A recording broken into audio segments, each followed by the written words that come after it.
How many of you have played Thief? Because I have not.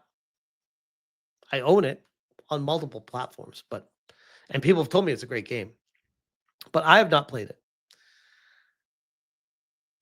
The company behind Thief, I always called it Eidos, but apparently it's called Eidos. Eidos has announced that they are letting go of 75 people. 75 people are being cut from this company. This company that has, let me see.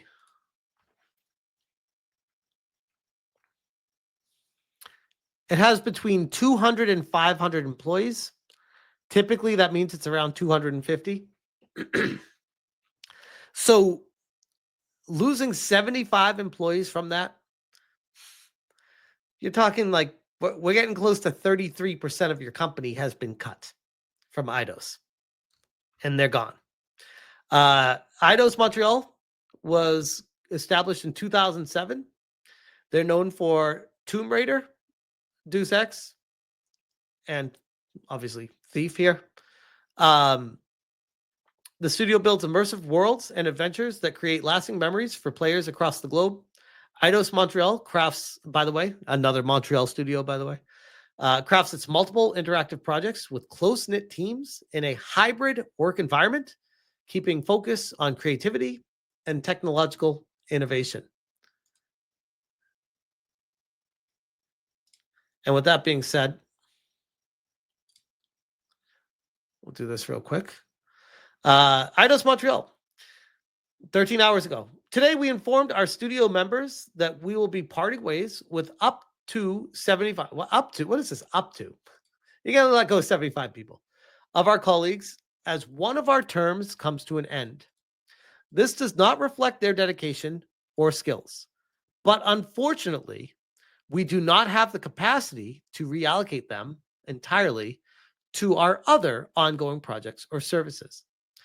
These talented and experienced experts will enter the job market, and we're working to support them in this transition. Eidos Montreal remains committed to delivering its projects currently in development. This is something that was set into action a couple of years ago. I covered this on the channel when it happened. Embracer Group enters into an agreement to acquire Eidos, Crystal Dynamics, and Square Enix Montreal, amongst other assets. Embracer Group has entered into an agreement for Tomb Raider, Deus Ex, Thief, Legacy of Kain, and more than 50 back catalog games. In total, the acquisition includes 1,100 employees across 3 studios and 8 global locations. And for those that are paying attention, last week, Crystal Dynamics had a pretty massive layoff. This week, Eidos Montreal had a pretty massive layoff. If you're working at Square Enix Montreal, not looking so great for you guys coming next week. Just saying. Just follow the money, follow the direction of what's happening.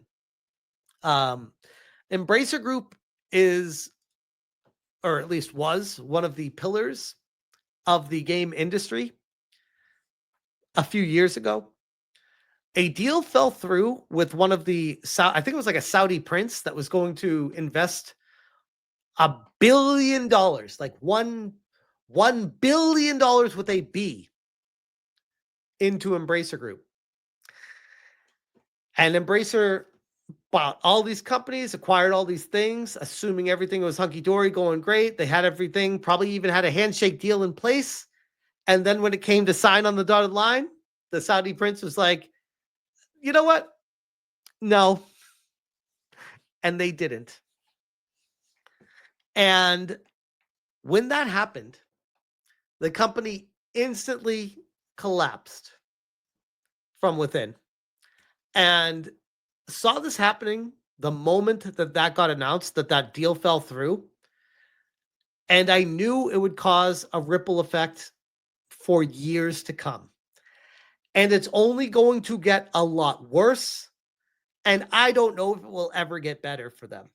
It almost feels like this is a controlled demolition of their company with each passing month for the past 3 years.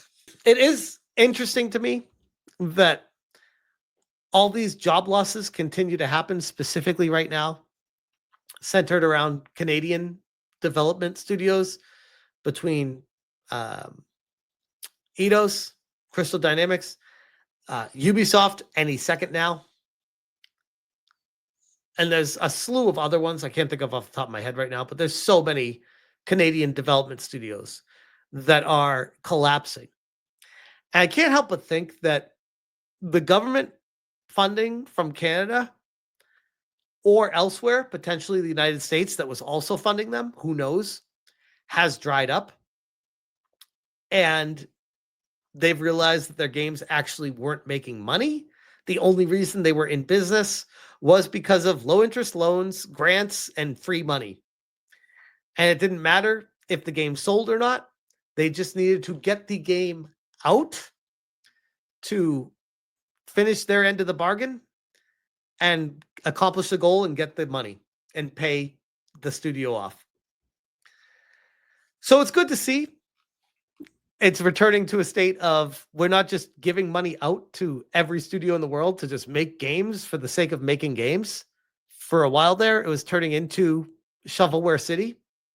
It's nice to see that people are going to start focusing on what people actually want to play, because that's where true innovation comes from.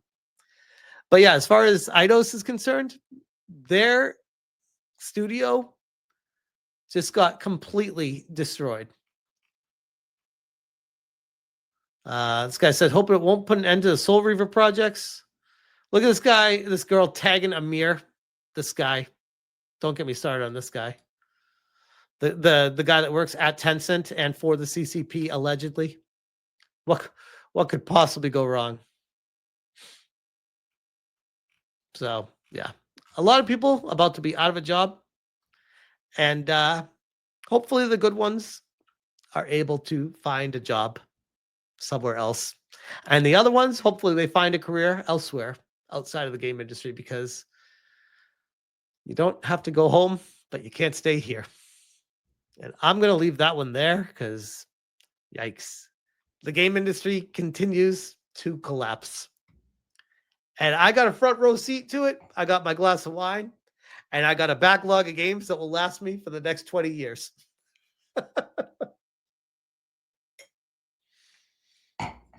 Oh, man.